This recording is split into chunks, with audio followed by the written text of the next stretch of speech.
Taxes. Picture this. You've spent the entire month working at a cafe in Bengaluru.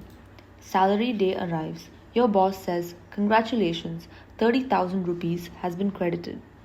You open your bank account, 27,200 rupees only. Where did the rest go? TDS, PF. Suddenly, your salary has vanished faster than an IPL ticket.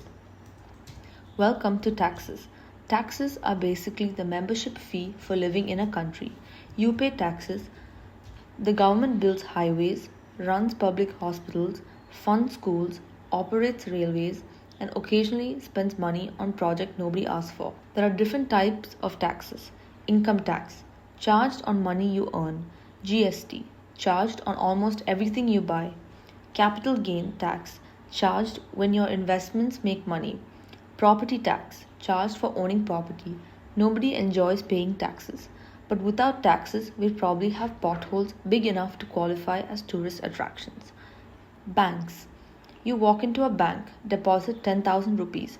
You think the money is sitting safely in a vault. It's not. The money has already lent most of it to someone buying a bike, a house, or starting a business.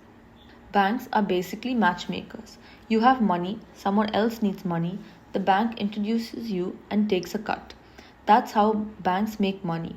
They pay you 3% interest on savings, then lend the same money to someone else at 9%. Interest. Imagine borrowing 1 lakh rupee. A year later, the bank wants 1.12 lakh rupee back. Why? Interest. Interest is rent for money. If you're borrowing, interest is your enemy. If you're investing, interest is your employee. And compound interest, that's when your money starts having children. Then those children have children. Then one day you look at your account and wonder where all this money came from. Inflation. Remember when a samosa cost 5 rupees? Now it's 20. Same samosa, same potato, very different price. That's inflation. Inflation means money slowly loses purchasing power. Your 100 rupee note still says 100 rupees. It just buys less stuff every year.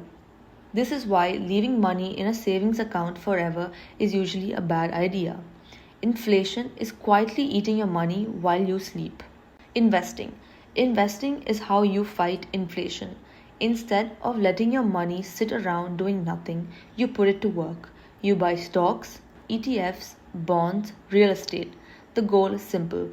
Make your money work harder than you do, because there are only 24 hours in a day, but your money can work 24 hours a day forever. CIBIL score, a mysterious number between 300 and 900 that somehow determines whether banks trust you.